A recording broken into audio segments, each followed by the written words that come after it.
iniciar os nossos julgamentos, que de antemão agradeço a presença do desembargador Saraiva, que possibilitou a sua presença possibilitou a realização da nossa última sessão do ano, ante as férias do Dr. João Deus e do Dr. Eduardo Pinheiro.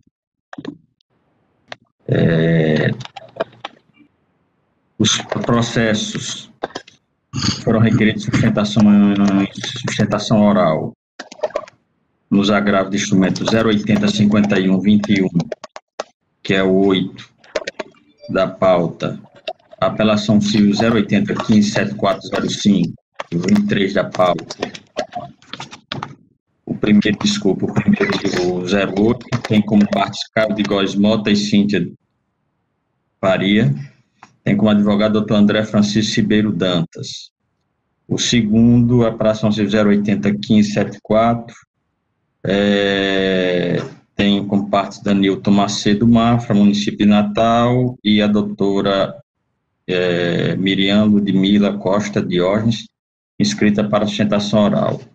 A apelação civil 082 783656, tem como parte G. Portugal Construções e Serviços e Jaira Tayane Pereira Ramalho, advogado inscrito Antônio Alves do Nascimento. Esses processos, que são da relatoria do desembargador Amauri, que estava sendo substituído pelo Dr. João Afonso, serão retirados de pauta e devolvidos ao gabinete, tendo em vista o término da convocação do Dr. João Afonso.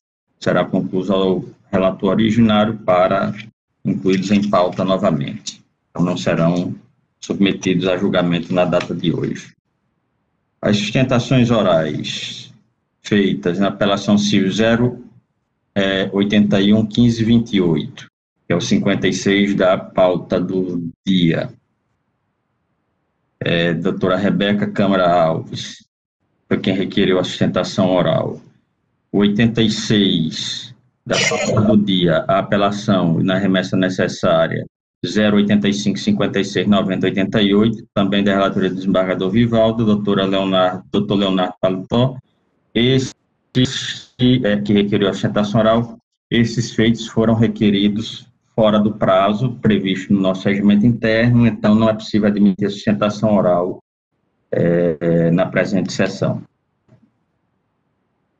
Então, pela ordem de requerimento feito e observando os processos da pauta mais antiga, inicio chamando o feito da pauta, o número 124 da pauta anterior, da apelação civil 010-094625, relatoria do desembargador Vivaldo Pinheiro, Dr. Jorge Antônio Oliveira Veras, requeriu sustentação oral. Está presente, Dr. Jorge? Dr. George Antônio de Oliveira Veras. Seguinte, o 123 da pauta anterior, que é a apelação civil 000060-60875, da relatoria também do desembargador Vivaldo. Dr. Gleidson Kleber solicitou sustentação oral para falar em nome da parte apelante. Dr. Gleidson está presente? Repetindo, Dr. Gleidson Kleber de Lopes de Oliveira. Seguinte, o 67 da pauta do dia, apelação 085007498, relatoria do desembargador Vivaldo. Dr. Marcílio Mesquita de Góes solicitou sustentação oral para falar pela parte apelante. Está presente, doutor Marcílio? Sim, bom dia, doutor. Presente. Bom dia, doutor Marcílio. O senhor tem a palavra por até 15 minutos para a sua sustentação oral. Excelência, a inscrição do apelado, do advogado do apelado? Não há. Então, eu vou dispensar a minha sustentação oral. Pelo que eu vi na pauta, o voto é pelo provimento do recurso, é isso? Está o relator, pelas anotações que eu fiz, encaminha pelo reconhecimento da nulidade da sentença. O desembargador pode confirmar.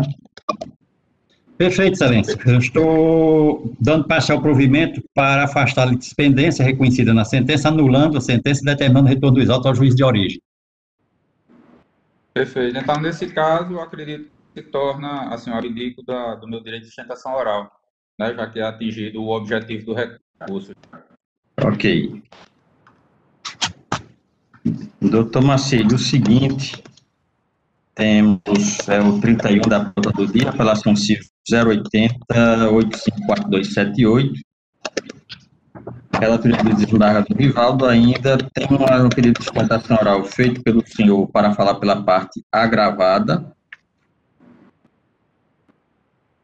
E o doutor André Marinho Medeiros Soares de Souza, que também fala pela parte, ao que consta aqui, agravada também, a Conselho de Construções e Incorporações. O senhor fala pela Planck Engenharia.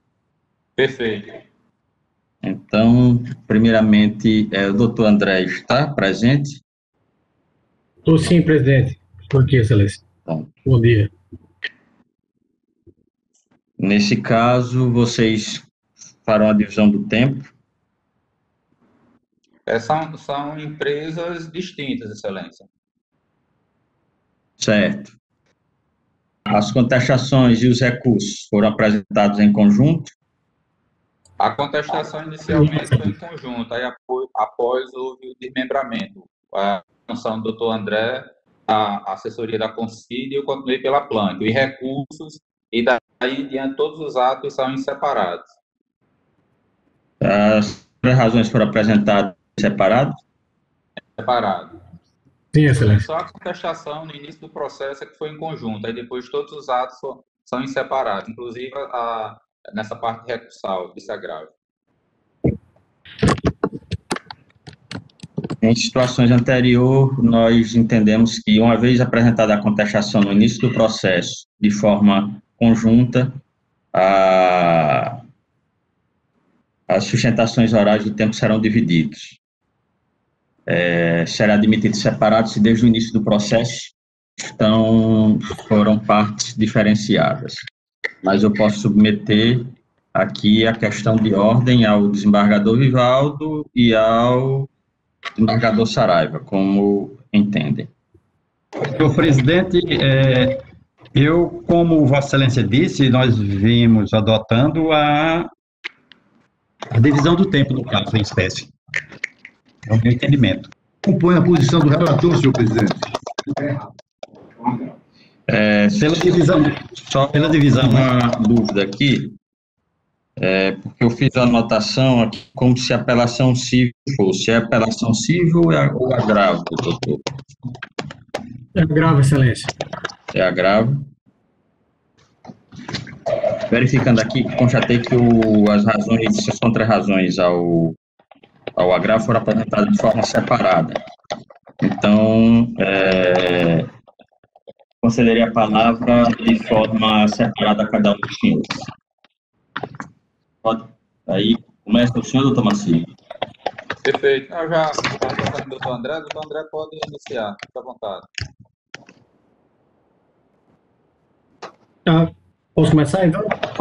Pode. Com a palavra. Agradeço a palavra, senhor presidente. Cumprimento Vossa Excelência, desembargador Amilcar Maia, presidente desta Câmara. Em nome de quem também cumprimento os demais componentes da Câmara, desembargador Vivaldo Pinheiro, desembargador Saraiva Sobrinho, demais colegas presentes, ilustre representante do Ministério Público.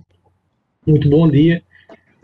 Farei aqui algumas breves razões acerca deste agravo instrumento que está sendo julgado no momento. Na verdade, Excelência, se trata, esse agravo instrumento, de recurso que desafiou o despacho que, não tendo conteúdo decisório, apenas deu a parte agravante, a autora na origem, e em seu benefício, em homenagem ao princípio da não surpresa, prazo para se manifestar sobre questão de direito, qual seja a sua legitimidade ativa para postular, em nome próprio, alguns defeitos que foram listados na petição inicial na origem. Inclusive, um deles se relacionando com a suposta diminuição dos pés direitos das unidades residenciais. O juízo, especificamente, deu prazo para que a parte agravante, então, autora, que é o condomínio residencial, o condomínio de Santiago, abordasse tais questões, abordando especificamente essa questão relativa à legitimidade de postular em nome próprio indenização decorrente da suposta diminuição dos pés direitos da unidade. Nesse sentido, esse foi um despacho que o processo já estava concluído para julgamento e o juiz, dando esse despacho, converteu o julgamento em diligência e abriu este prazo para a parte agora agravante, então autora. Desse despacho, interpôs-se este agravo de instrumento, agora julgado, em que foram deduzidos 2 pleitos. Um pleito relativo a um pedido liminar de substituição dos anteparos dos ar-condicionados do empreendimento em que constitui o condomínio agravante, decisão essa que já havia sido referida há muito na origem, ou seja, não estava mais sendo discutida nos autos, e requereu-se também a declaração por esta Corte, mais especificamente por esta Câmara, no âmbito de agravo de instrumento de legitimidade, a declaração acerca da legitimidade do condomínio em postular na origem as indenizações que lá foram pedidas. Inclusive, como os pedidos genericamente, inclusive abarcando a questão relativa aos prejuízos decorrentes das supostas diminuições dos pés direitos das unidades. Então, Excelências, delineado esse contexto, o contexto que envolve a interposição deste recurso, nós apresentamos em nossas contrarrazões. Nossas contrarrazões foram divididas em 2 capítulos, o primeiro processual e o segundo de mérito, que conduzem ao não conhecimento, inicialmente, do recurso e, posteriormente, ao seu não provimento. Okay. Em relação ao capítulo processual, Excelências, irei apresentar e depois delinear as 3 razões que impõem o não conhecimento do recurso, sendo a primeira delas o não cabimento do agravo do instrumento, visto que desafiou o despacho desprovido de qualquer conteúdo decisório, e desse ato judicial, como Vossas Excelências bem sabem, não cabe recurso a teor do artigo 1001 do Código de Processo Civil. A segunda razão processual que obsta ao conhecimento do recurso é que ele, ao deduzir o pedido de declaração de legitimidade ativa da parte agravante na origem, ele suprime instâncias, uma vez que essa questão não foi sequer decidida na origem. E o terceiro é que, ainda que se cogitasse do cabimento deste recurso, ele estaria muito fulminado pela preclusão temporal, uma vez que, ao deduzir pleito de antecipação tutela recursal, ele versa sobre liminar que fora indeferida em decisão publicada em 13 de fevereiro de 2014, como pode-se ver das folhas 319 dos autos. E, na questão do mérito, diremos acerca da ilegitimidade ativa do condomínio agravante, especificamente no que se refere ao pleito que se relaciona com a diminuição dos pés direitos das unidades residenciais do empreendimento em que constituído o condomínio agravante. Sobre o primeiro ponto, adentrando a questão da falta de cabimento do recurso, vê-se que, nos termos do artigo 1001 do Código de Processo Civil, o despacho recorrido, que simplesmente conferiu à parte agravante, então autora, a faculdade de se manifestar sobre questão de direito que estava sendo debatida nos autos, em homenagem ao princípio da não surpresa e em benefício da parte agravante, não tinha o condão de causar qualquer gravame à citada parte, visto que destituído de qualquer conteúdo decisório. O despacho recorrido, ele não se manifesta sobre a questão da legitimidade ou ilegitimidade, ele apenas concede prazo agravante para agravante tratar dessa questão do direito debatida na origem. E também o despacho recorrido em nada trata acerca da questão da liminar que foi indeferida na origem, lá em 13 de fevereiro de 2014, e que não foi objeto de recurso, mas sim de alguns pedidos de reconsideração. Esse despacho recorrido também não trata dessa questão, em nenhum momento. Então, o despacho recorrido, o que a gente pode concluir que o despacho recorrido, Ricardo Amilcar, ele não tinha nenhum condão de causar qualquer gravame à parte agravante, tratando-se de um mero ato judicial de impulsionamento não recorrível por meio do agravo do instrumento. Esse é o primeiro ponto. O segundo ponto que precisamos ter em mente é que, ao deduzir, em âmbito de agravo de instrumento, pedido relativo à sua declaração de legitimidade ativa, a parte agravante finda por suprimir instâncias indevidamente, violando o princípio do duplo grau de jurisdição e o devido processo legal. Por quê? Porque essa questão acerca da sua legitimidade ativa não foi sequer decidida na origem. O ato judicial recorrido ele não trata disso, ele lhe concede prazo para falar sobre essa questão. E torna-se inviável discutir essa questão da sua legitimidade ativa por meio de um recurso de agravo de instrumento, já que a questão afeta o mérito da demanda e ainda não foi decidida em sentença. Esse é o segundo ponto que obsta o conhecimento do recurso.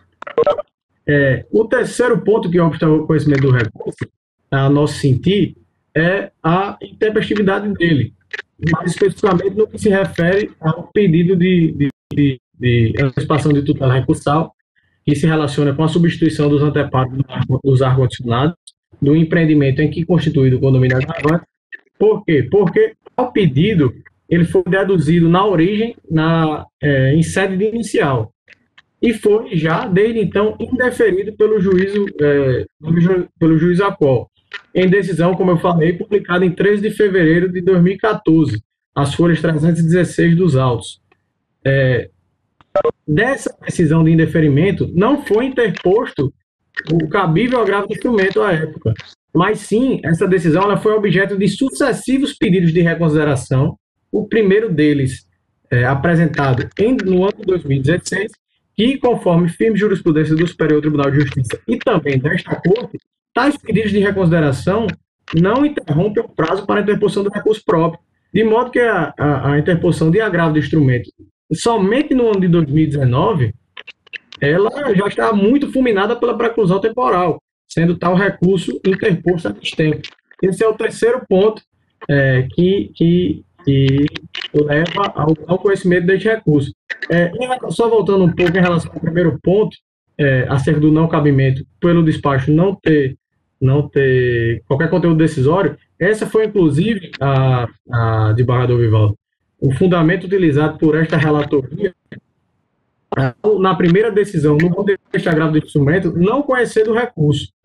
Ocorre que, após a interposição de agravo interno pela parte agravante, houve a reconsideração da decisão e concedeu-se a liminar, mas sem, contudo, tratar acerca do cabimento ou não do recurso que tinha levado ao seu não conhecimento na primeira decisão. Indo agora para o mérito do recurso, e mais especificamente irei me ater à questão do pedido de declaração de legitimidade ativa, que foi deduzido no agravo de instrumento, diz que a parte genericamente agravante pede para que essa colega da Câmara, no âmbito de agravo, declare sua legitimidade para postular os pedidos que foram requeridos na origem, em ação ordinária, ou seja, em clara supressão de instâncias. E esses pedidos, eles precisam ser analisados, esse pedido de declaração de legitimidade, ele precisa ser analisado sob a perspectiva de todos os pedidos que foram deduzidos na origem. Principalmente o que se refere ao suposto prejuízo decorrentes das alegadas diminuições dos pés direitos da unidade. Excelências, veja que na origem, o condomínio então autor, agravantes, aduzem que, havendo diminuição, o suposto vício construtivo dos pés direitos das unidades, o prédio, o empreendimento, teria ficado sem 4 unidades a mais. Somando todas as diminuições dos pés direitos, estariam faltando no residencial 4 unidades. Disso, excelência, e aí o domínio agravante, então, autor, calcula no sentido, havendo a diminuição de 4 unidades, eu tenho um prejuízo de 4 unidades a menos no meu empreendimento, me causando aqui um dano patrimonial de 2 milhões de reais, na ordem de 2 milhões de reais.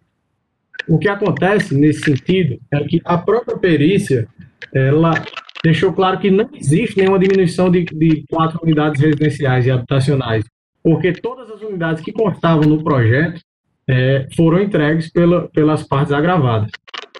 E também a perícia comprova que o prédio ele tem altura até maior do que a prevista em projeto. Ou seja, não há diminuição de 4 unidades a mais no condomínio. E ainda que tivesse essa diminuição de 4 unidades no condomínio, Excelência, tem que se deixar claro que não caberia ao condomínio agravante a comercialização dessas 4 unidades, porque do que se extrai que, ainda que se tivesse 4 unidades a menos, isso não estaria causando nenhum prejuízo ao condomínio agravante.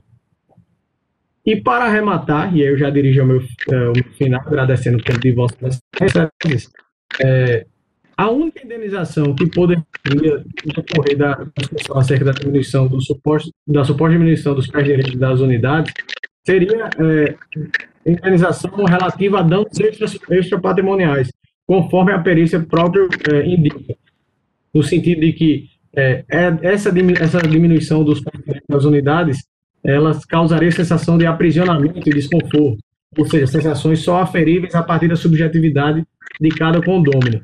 E a jurisprudência do Superior Tribunal de Justiça é firme no sentido de que o condomínio agravante não possui legitimidade para pleitear em nome próprio prejuízos extrapatrimoniais sofridos pelos condôminos, de modo a evidenciar a ilegitimidade ativa da agravante em requerer em seu nome os prejuízos decorrentes das supostas diminuições dos pré-direitos das unidades.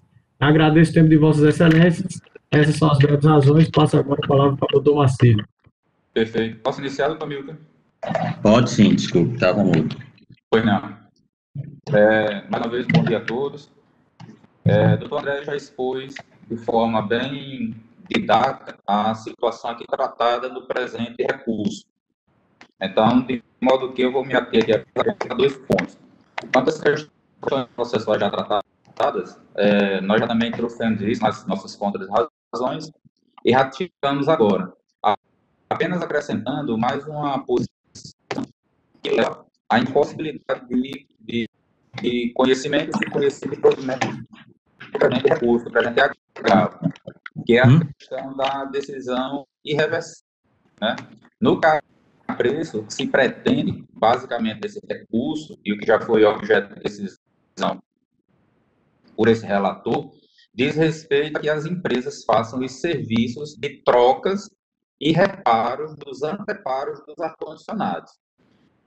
Ora, se trata de obras. Se as empresas assim agirem, elas vão ter gasto o dinheiro para fazer essa reforma e, após, se esse recurso não vier a ser provido, ou em sentença, que ainda não foi proferida no processo de origem, e isso vier a ser negado ao condomínio agravante, essa obra ela é irreversível, porque depois as empresas não vão ter como recuperar seu crédito, ou se tiverem uma demanda contra o condomínio, mas as obras realizadas não tem como voltar ao estado quo.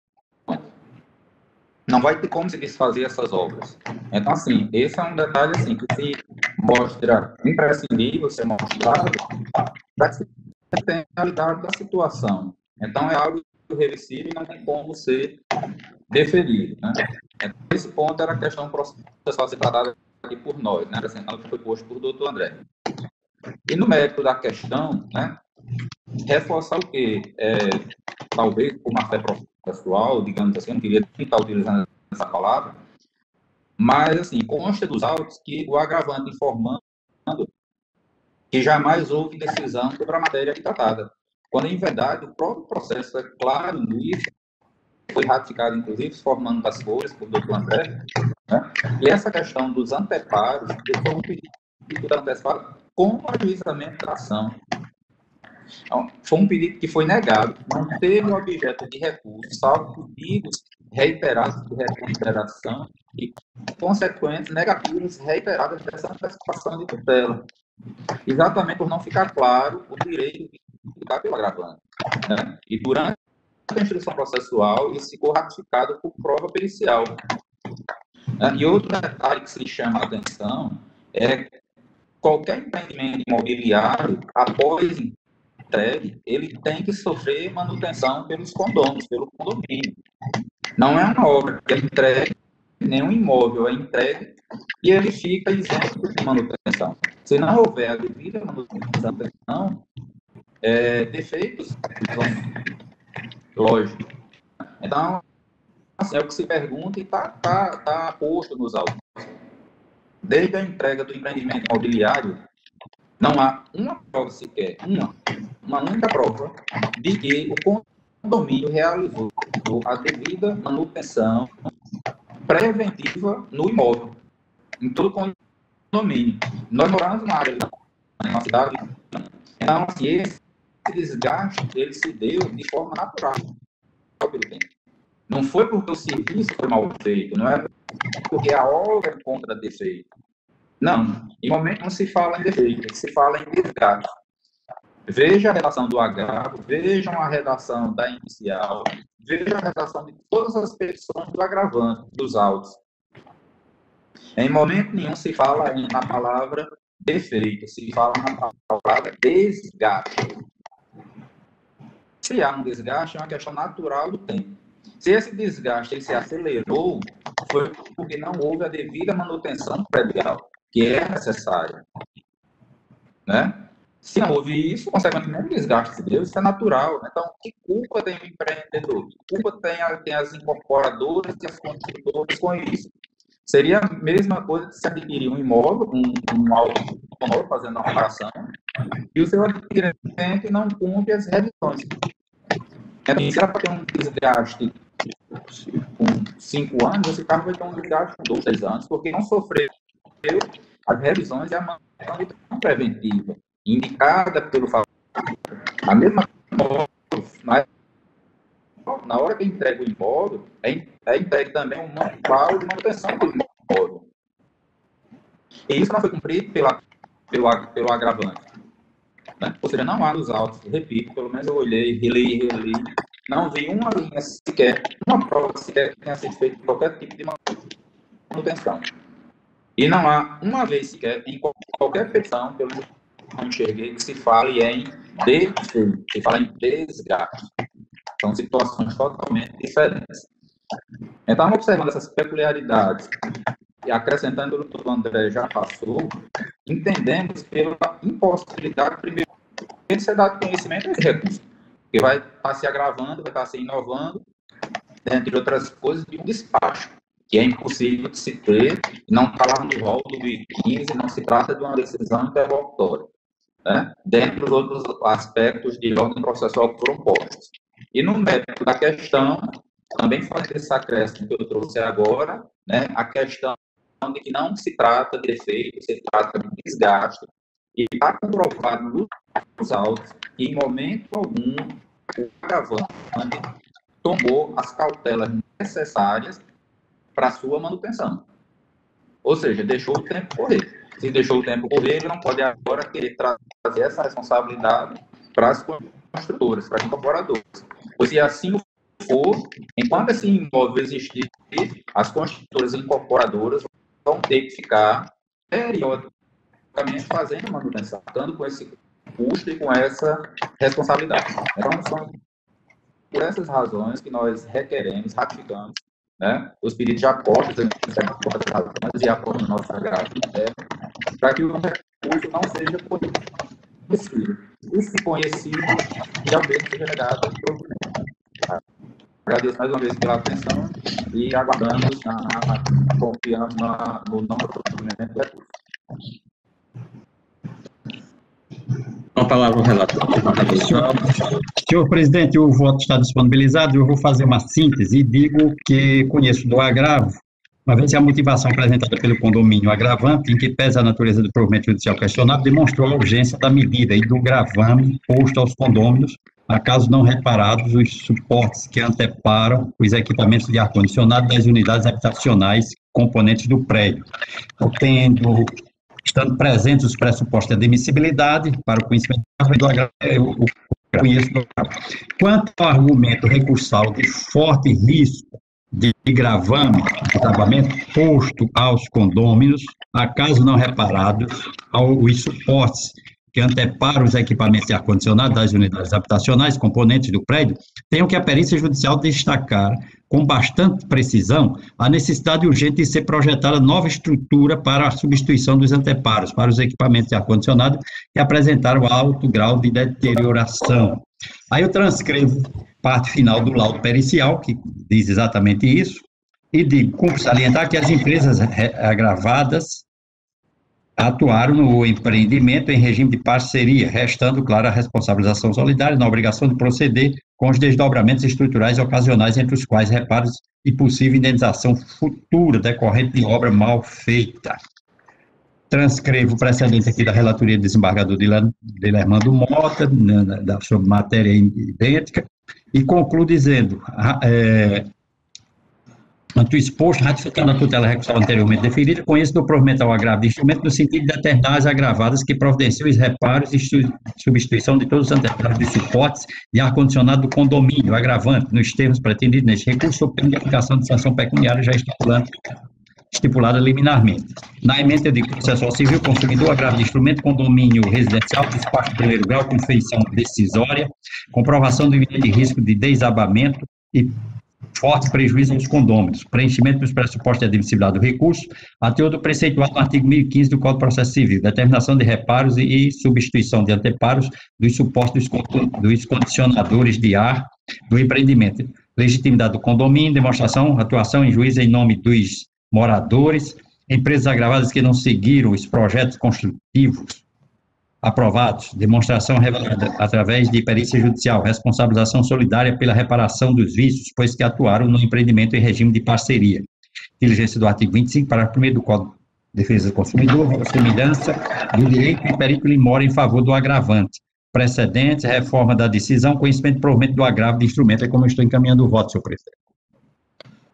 Embargador Saraiva, Vossa Excelência, que teve acesso ao voto, tem alguma observação a fazer ante as sustentações orais? Acompanho o relator. Sim, presidente, tive acesso, analisei e acompanho o relator. Da mesma forma, acompanho o relator, proclamo o resultado da unanimidade de votos. O seguinte é o 97 da pauta do dia, operação civil 084511992, da minha relatoria, doutor André Marinho, sou sustentação oral para falar. Senhor presidente, sou eu também, excelência. É outro processo da Concili. Eu dei uma olhada no plenário virtual, na pauta, e eu vi que o voto estava pelo provimento parcial do apelo. Eu acredito que se não tiver sustentação pela outra parte, é possível dispensar a sustentação.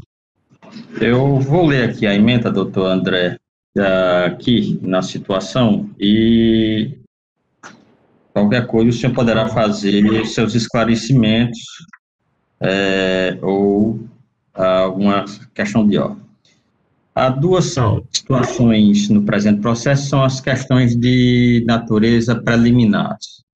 São a ilegitimidade da incorporadora, a qual eu estou por rejeitar, e também a ilegitimidade passiva dos cessionários.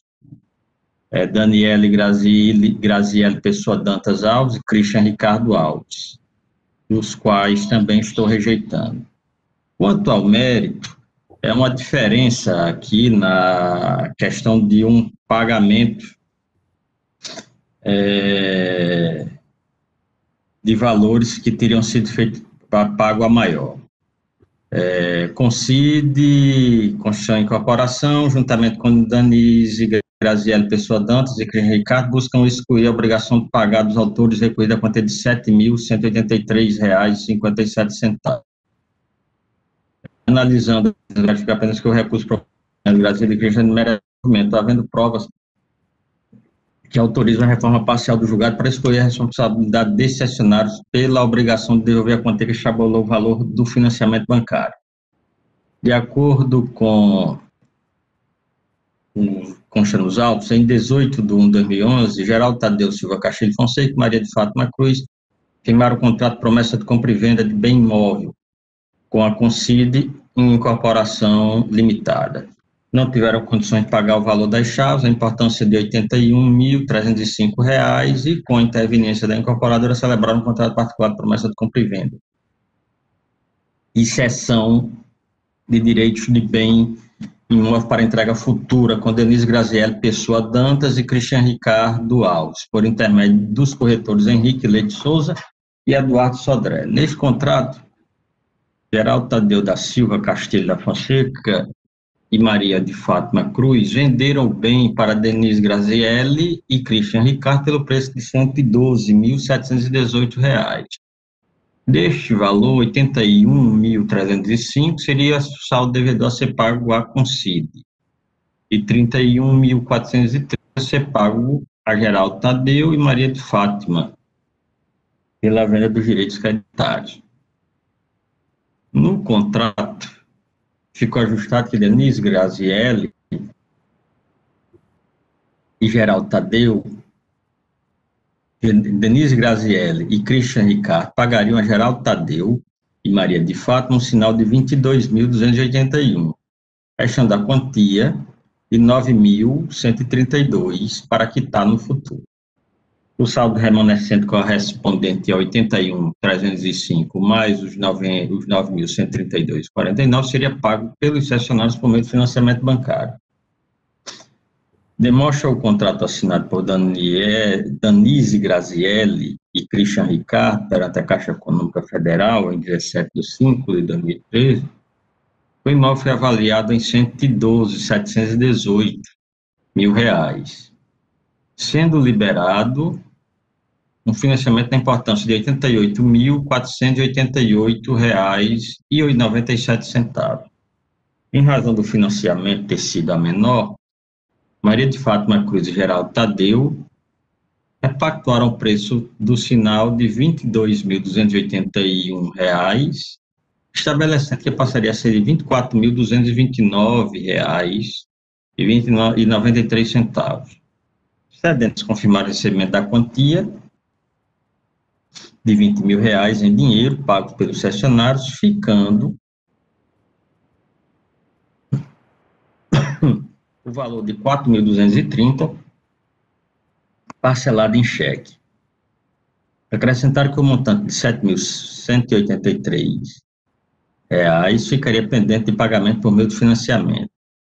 Apura-se que o valor do financiamento liberado na importância de R$ 88.488 foi suficiente para pagar o saldo devedor à Concide.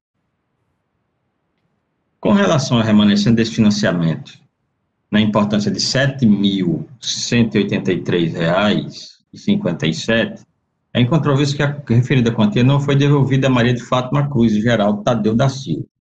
No depoimento dos corretores Henrique Leite Souza e José Eduardo Sodré Machado, que intermediaram a seção de créditos de imóvel, apura-se o seguinte: Maria de Fátima Cruz da Silva e Geraldo Tadeu insistiram que Dante, diretor do Concide, à época da negociação, redigisse a cláusula de se comprometendo a devolver a eles o remanescente de financiamento, mas que Dante se recusou porque se tratava de um contrato padrão, sendo imperativo ao dizer que a palavra dele era bastante.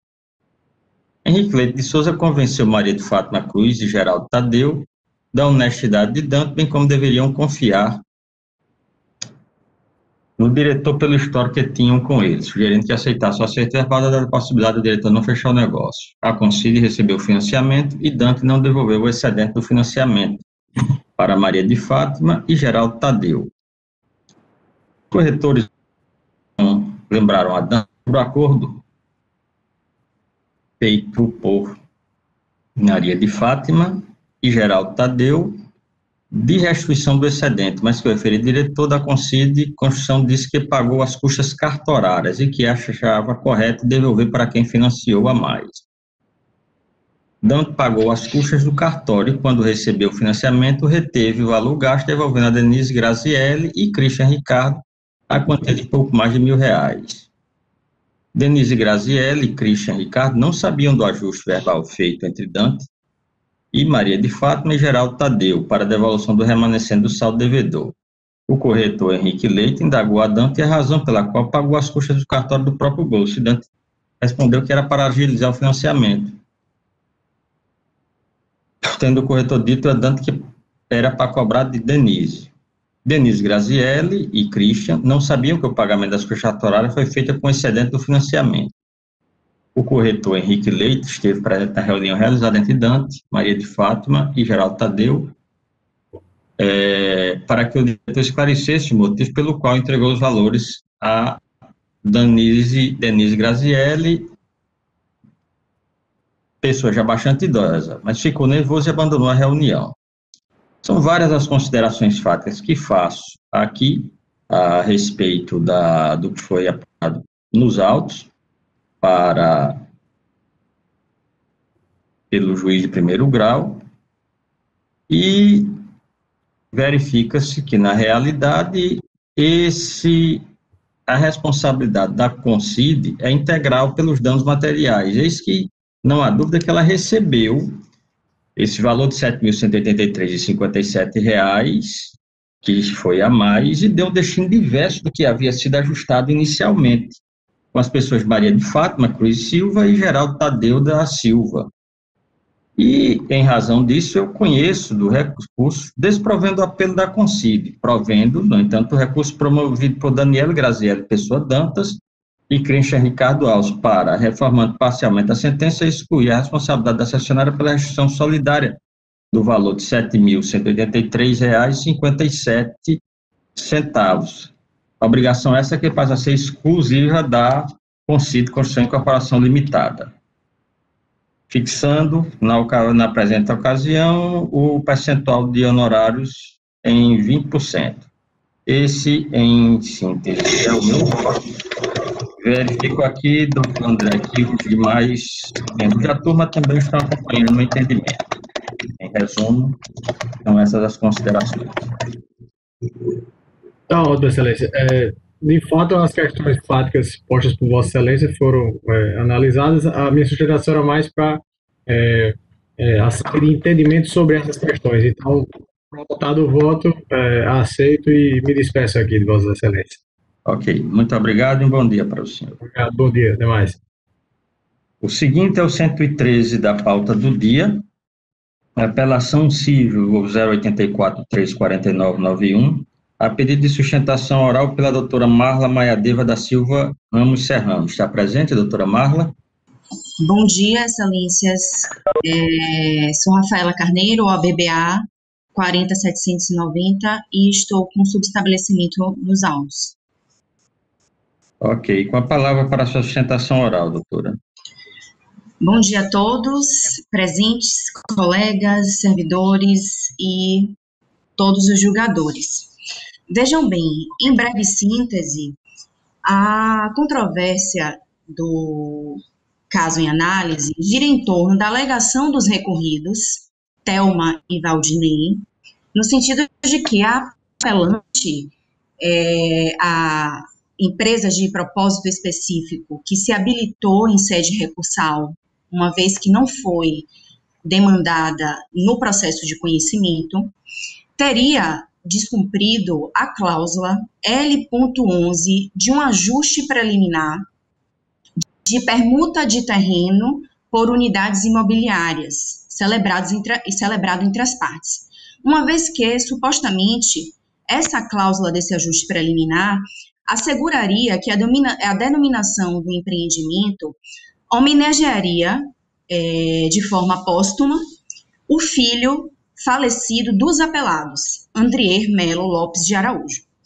Excelências, necessário, de logo no primeiro momento, ressaltar a flagrante ilegitimidade ativa dos recorridos, Thelma e Valdinei, para reivindicarem direitos em face da apelante.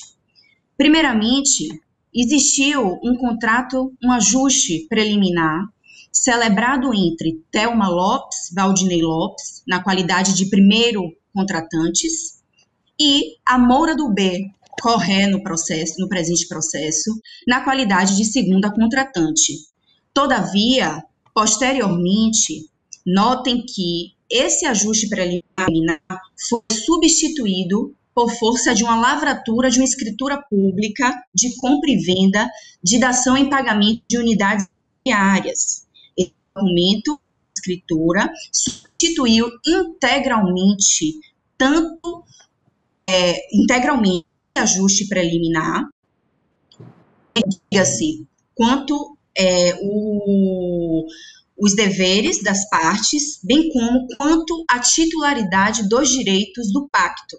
Vejam que a cláusula C6, item 4 do próprio ajuste preliminar remete à lavratura dessa escritura pública. E vejam que, em face da lavratura dessa escritura pública, os direitos inerentes às unidades permutadas passaram a ser exclusivamente da empresa distribuidora de combustíveis Araújo LTDA, efetiva proprietária do terreno permutado, a qual essa pessoa jurídica não se confunde com a pessoa física dos seus sócios, que são Thelma e Valdinei Lopes, bem como vejam, notem que a SPE, a Sociedade de Propósito Específico, também foi constituída entre a Moura do B e a MRV e consta como titular de direitos e obrigações nessa escritura. Então, notem que a escritura, ela comprova tanto a propriedade do terreno em nome da distribuidora de combustíveis, quanto a titularidade dos direitos e obrigações que inicialmente foram pactuados entre pessoas diversas, diga-se Thelma e Valdinei e a Moura do B, e posteriormente foram substituídas pela pessoa jurídica da distribuidora e pela sociedade de propósito específico. Então, passaram a ser estas pessoas as novas titulares inerentes, né, as novas titulares dos direitos inerentes ao pacto. Então, inicialmente, a nosso ver, é forçoso reconhecer a ilegitimidade ativa dos recorridos na presente demanda. E, não obstante, também convém ressaltar a perda superveniente do interesse de agir em razão da lavratura de escritura pública definitiva de dação em pagamento. Excelência, em maio do ano passado, em maio de 2019, as partes mutualmente outorgaram-se a mais ampla e integral quitação das obrigações contratuais, culminando na perda superveniente do objeto da presente ação. A outorga de mútua quitação das obrigações contratuais falece a causa de pedido da presente demanda, de hipotético descumprimento contratual. Vejam, notem que a escritura, ela é de inegável conhecimento dos recorridos, da Thelma e do Valdinei, na qualidade de sócios da distribuidora. E estes, como autores da presente demanda, foram incapazes de fazer a comunicação nos autos desse fato importante, dessa lavratura de escritura pública. É inafastável, uma vez que é crível, não é aceitável que no mundo dos fatos haja a lavratura de uma escritura pública de outorga de quitação contratual e, portanto, documento público plenamente válido, eficaz, que tem a aptidão de estancar qualquer inconsequente alegação de descumprimento contratual, e a parte outorgada, beneficiária dos efeitos dessa escritura, se furta em fazer a comunicação de tamanha importância no processo em que ela é autora. Simplesmente reprovável. Excelência, vejam que a lavratura de escritura pública extingue, de uma vez por todas, as obrigações em virtude do total cumprimento do pacto, materializado no ato de outorga de quitação, não havendo alternativa, senão o reconhecimento da prática de ato incompatível com o direito de ação, sobretudo com o fundamento hipotético de descumprimento contratual. Como é que no mundo dos fatos eu outorgo a quitação e prossigo com a demanda na qual eu alego descumprimento contratual? Veja-se que a lavratura da escritura pública é posterior à propositura da demanda, todavia anterior à prolação da sentença, sendo de rigor o afastamento da sentença. Vejam, notem também que na própria audiência de conciliação do presente processo foi celebrado acordo entre as partes em que os recorridos reconheceram que o conjunto de torres do empreendimento, que é um empreendimento constituído por vários blocos, né, várias torres, existe o conjunto de torres um subcondomínio, portanto, do empreendimento, no qual denomina-se Espaço Andrier Lopes. Houve um reconhecimento e houve um acordo em que os recorridos reconhecem a existência da homenagem, né? Então, a homenagem, ela foi feita. Não estamos aqui diante de uma inexistência de cumprimento da obrigação.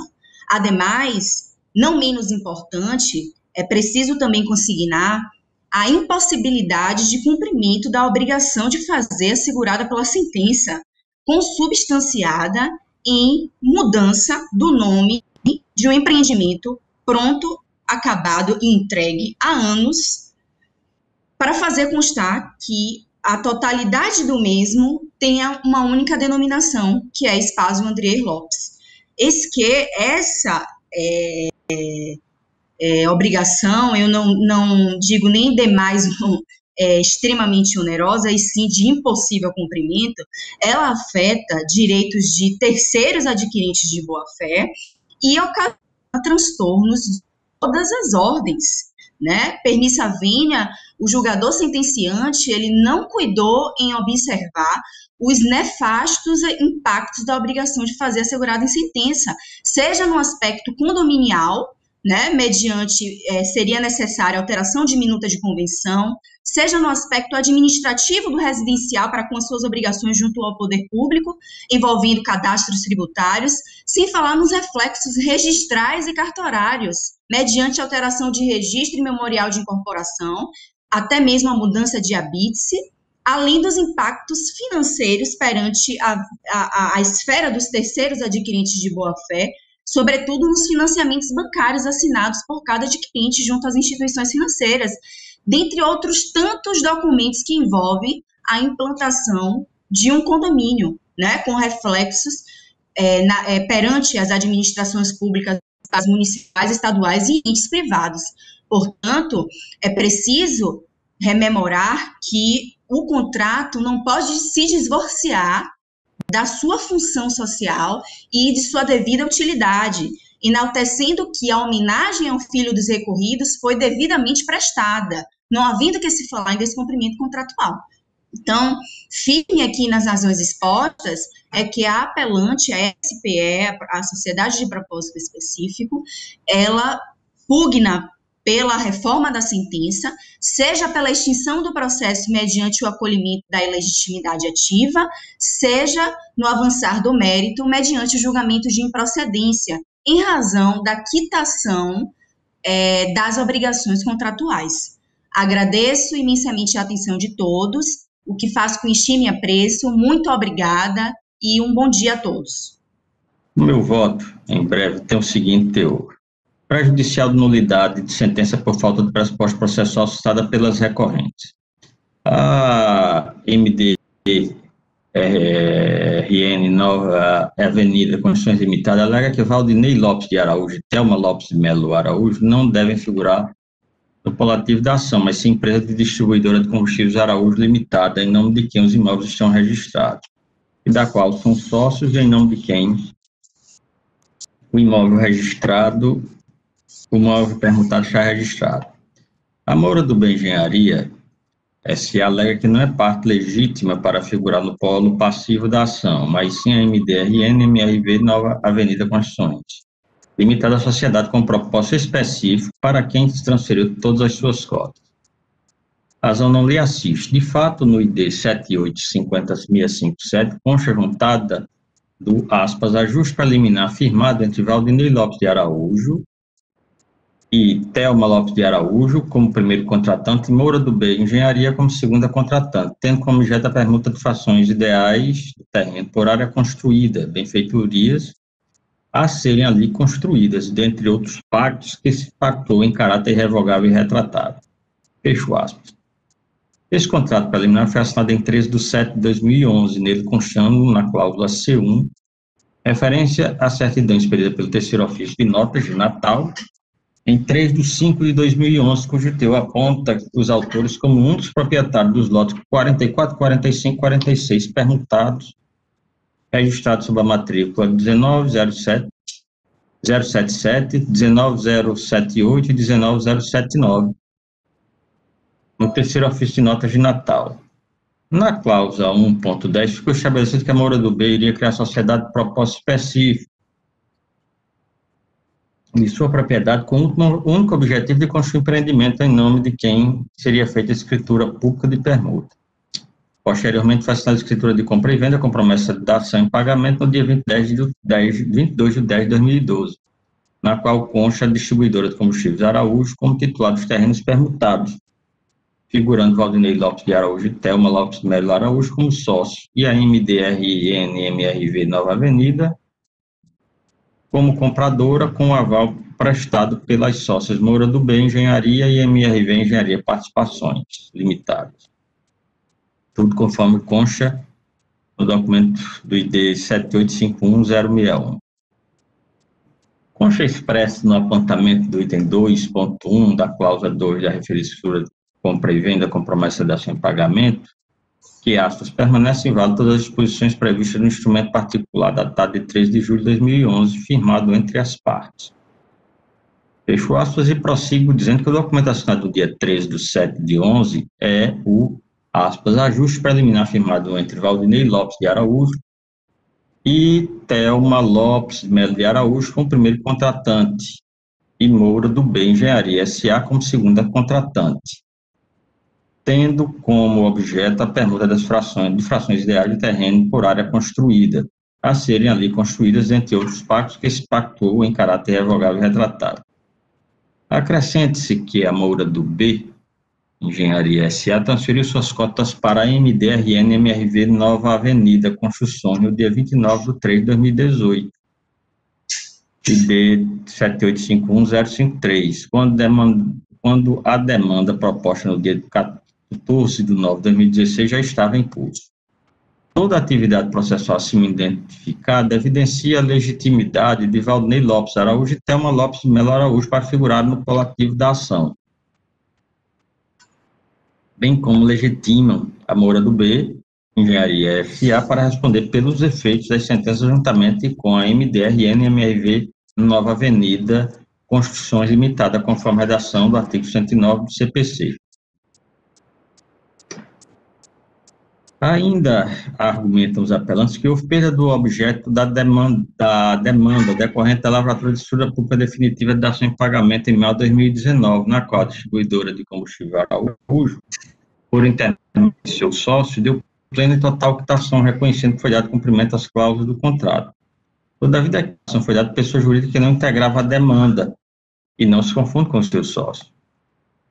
Os credores têm a obrigação de fazer convencionado em sede de ajuste preliminar, ratificado no item 2.1 da cláusula 2 da escritura de compra e venda, com promessa de ação em pagamento pela distribuidora de combustível Araújo, são as pessoas físicas Valdinei Lopes de Araújo e Thelma Lopes de Melo de Araújo, os quais pactuaram com a Moura do B Engenharia que o empreendimento a ser erguido sobre o terreno permutado recebeu o nome do filho falecido deles. Portanto, não há que se falar em falta de interesse preveniente no pronunciamento judicial sobre a questão apresentada, razão pela qual bem rejeito prejudicial arguído. Quanto ao mérito, propriamente dito, a Moura do B e a MDRN-MRV Nova Avenida Construções, na condição de terceira juridicamente interessada, recorrem da sentença que coordenou a utilização de espaços André Lopes, como denominação única para a totalidade do empreendimento objeto do contrato litigado. A meu ver, razões não lhe assistem. No ajuste preliminar firmado entre Valdinei Lopes de Araújo e Thelma Lopes de Araújo como primeiro contratante e Moura do B Engenharia S.A. como segundo contratante, tem como objeto a permuta das frações ideais do terreno, como já dito anteriormente, já assinado no dia 13 de 7 de 2011, no qual negociaram as permutas dos lotes já referidos. No item 5. No item C.51, Valdinei Lopes de Araújo e Thelma Lopes de Melo de Araújo, Thelmas Lopes Melo de Araújo, desculpe, concordaram que a Moura do B Engenharia poderia reunir uma área vizinha à área negociada, aumentando o número de unidades do pré-empreendimento. Ficou, na ocasião, previamente estabelecido na causa L13, que o empreendimento receberia o nome de André Melo Lopes de Araújo, uma homenagem póstuma ao filho dos proprietários, permutante dos lotes sobre os quais seria erguida a obra. Todos os termos desse, aspas, ajuste preliminar foram posteriormente ratificados no item 2.1 da cláusula 2 da escritura de compra e venda de promessa de dação em pagamento. Nem no ajuste preliminar, nem em posteriores, não verifiquei constar convenção no sentido de que na área vizinha se agregada negociada com Valdinei Lopes de Araújo e a senhora Thelma Lopes, que o empreendimento erguido nesta parte ficaria livre para ser registrado com nome distinto ao de André Melo Lopes de Araújo. Todavia, apenas a parte do empreendimento erguida dos lotes 47, 48 e 49 recebeu o nome do filho falecido do casal, sendo a outra parte identificada como Condomínio Nova América. Em 2017, a Moura do Bem Engenharia e o casal Valdinei Lopes de Araújo e Thelma Lopes de Araújo firmaram acordo em audiência para que o empreendimento com a face voltada para a Avenida Medeiros Filhos, João Medeiros Filhos, em vez de ser registrado com o nome de André Lopes de Araújo, recebesse o nome de Espásio André Lopes, sendo levada a proposta para a diretoria da empresa para que fosse alterado o nome da outra parte do empreendimento de Condomínio Nova América para Residencial André Lopes. Na ocasião, a direção da empresa não aceitou esse acordo. Claramente, a Moura do B, Engenharia, assumiu os riscos decorrentes do descumprimento da obrigação de fazer, devendo utilizar o termo Espásio André Lopes como denominação única para a totalidade do empreendimento objeto do contrato litigado, conforme determinou o magistrado. Pelo menos, na análise que fiz de tudo o que consta nos autos, nada me levou a entender de forma contrária. E assim sendo, sem opinamento do Ministério Público, eu conheço dos recursos, mas lhe nego o provimento, majorando o percentual de honorário advocatício para 15% do valor da causa ser pago exclusivamente pela Moura do Bem Engenharia S.A. Esse é o meu voto, e da o seu desembargador Cláudio e o desembargador Saraiva Sobrinho tem alguma observação a fazer. Acompanho integralmente, Excelência. Também, senhor presidente, nada a acrescentar. Estão proclamando a unanimidade. O seguinte, que é da relatoria do desembargador Vivaldo Pinheiro, é o 55 da pauta do dia, é a apelação civil 014680278. Tem como o doutor Rodrigo Fonseca Alves, advogado da parte apelante, que solicitou sustentação oral para falar na presente ocasião. Doutor Rodrigo está presente? Excelência, bom dia. Doutor Rodrigo não pôde fazer essa audiência, a sessão, e pediu para que eu substituísse. Doutora Andresa Farine Nogueira, OAB RN 18144. Ainda não foi juntado o subestabelecimento, mas eu já faço esse requerimento. Ok, então, com palavra, doutora. Obrigada. Excelentíssimo senhor presidente, senhores desembargadores, eminente relator, eu serei breve. Trata-se apenas de algumas questões que acredito merecer atenção nesse caso. Trata-se de uma relação contratual mantida entre a apelante e a empresa apelada, que foi deflagrada em 2012, e em março de 2013 sofreu uma alteração com incremento de mais 50 linhas telefônicas, em março de 2013. Durante o lapso temporal de março de 2013 a julho daquele mesmo ano, as cobranças foram feitas de forma regular. Entretanto, a partir de agosto daquele ano, houve um significativo aumento nos valores cobrados. Notadamente, porque havia no contrato a prestação de serviço de um sistema que permitia que a empresa apelante tivesse o controle das linhas telefônicas dos seus funcionários. E, de forma unilateral, a empresa apelada fez a exclusão, ativou o sistema, e a apelante ficou sem poder realizar esse controle, gerando as cobranças em valores altíssimos, razão pela qual considera essas cobranças indevidas.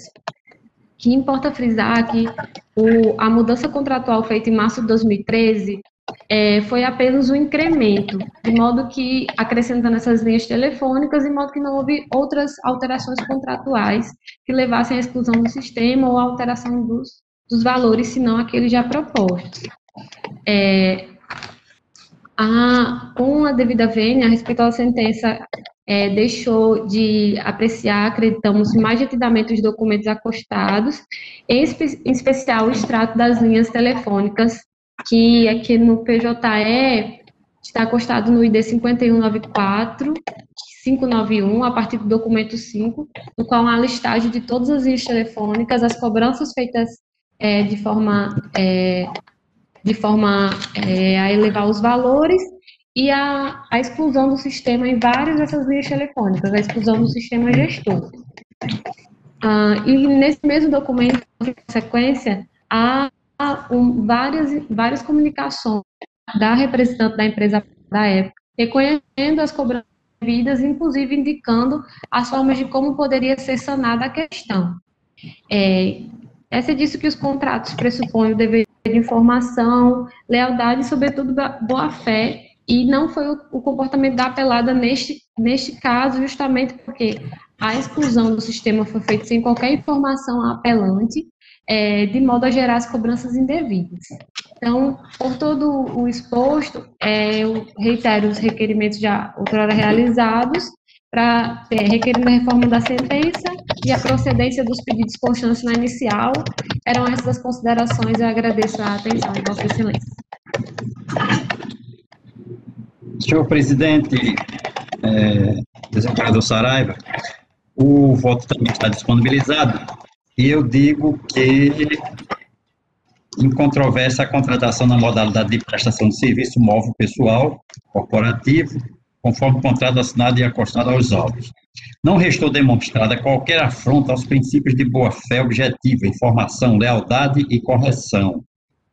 Conforme a severidade da sentença, a resolução Anatel 477, de 7 de agosto de 2007, antes mesmo da resolução 632 de 2014, regulamentou a possibilidade de finalização do contrato, cujo prazo máximo de proteção do consumidor é de 12 meses, conforme artigo 40, parágrafo 9º. Mais adiante no voto eu digo, assim denota-se que a apelada não... Antes eu digo, na contestação de folhas, a apelada informa que, mediante o protocolo da Anatel, número tal, o cliente foi informado de que não havia nenhuma reclamação com o serviço gestor online. Assim, denota-se que a apelada não praticou nenhuma ilícito, agindo sob o exercício regular do seu direito. Não houve demonstração da falha na prestação de serviço, tampouco cobrança indevida, eis que houve a utilização das linhas adquiridas. Cito o precedente aqui do juiz convocado, doutor Ricardo Procópio, do Bandeira de Melo, e concluo dizendo, por decorrência, e concluo dando conhecimento e desprovendo o recurso, dizendo na ementa civil e processual civil, apelação civil, ação ordinária, acumulada com pedido de antecipação de tutela, sentença de improcedência, cobrança de contas telefônicas e multas, serviço gestor online completo, ausência de comprovação de ofensa ao contrato, bem como aos princípios da boa-fé, informação, lealdade e correção, serviço prestado, legalidade da multa contratual e da cobrança das faturas em aberto. Sentença que se mantém, conhecimento e desprovimento do recurso, é como eu estou encaminhando o voto, Excelência. Embargador Saraiva, alguma observação, algum destaque? Não, senhor presidente, acompanhando o relator. Igualmente, por unanimidade.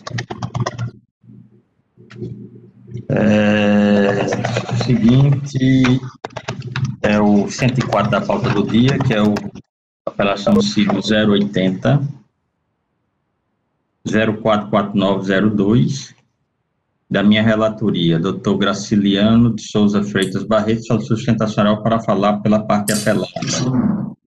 Doutor Graciliano está presente? Sim, Excelência. Bom dia a todos. Confirma que fala pela parte apelada, doutor Graciliano. Correto, Interbrasil. Nós estamos aqui caminhando pelo desprovimento do apelo. O nosso voto que está já acompanhado pelos demais componentes da turma.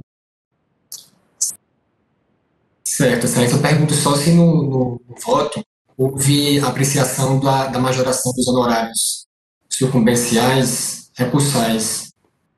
Só olhar aqui para confirmar com o senhor, mantendo a sentença na forma como prolatada.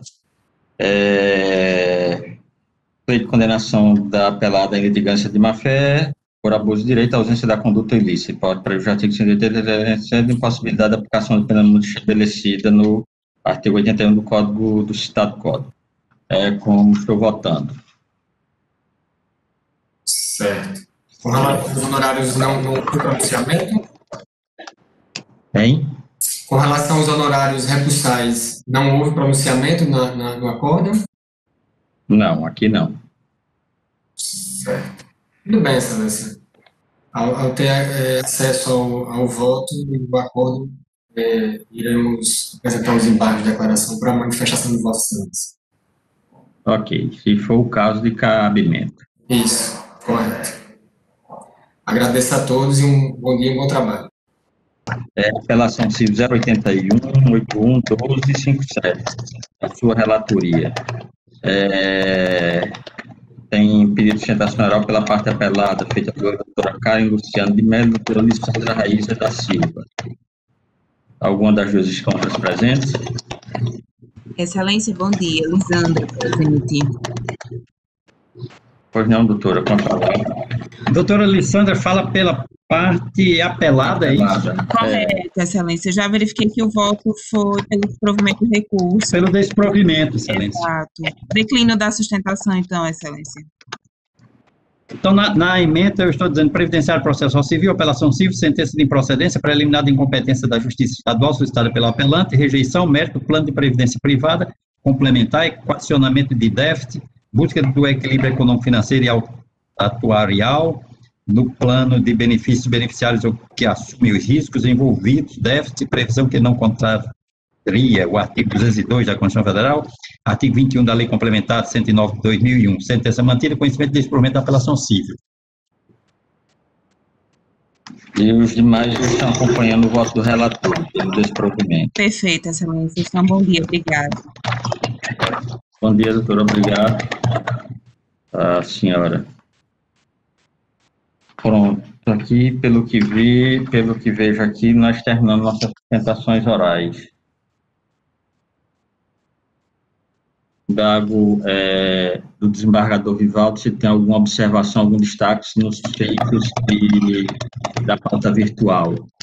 Não, Excelência, não, sem nenhum destaque, já votei, expressei voto sem nenhum destaque. Da minha parte também não. Desembargador Saraiva, gostaria de fazer algum destaque, alguma observação nos demais processos? Também não, senhor presidente. Então, todos julgados conforme os votos já prolatados. E protocolado no sistema. Declaro encerrada a ordem judicial, declaro aberta a ordem administrativa. A presidência inicialmente vem apresentar os cumprimentos, hoje é a nossa última sessão do ano, então agradecer a todos que tornaram possível nossos trabalhos durante esse período tão difícil, o pessoal de apoio que fez o possível para suportar nossas dificuldades.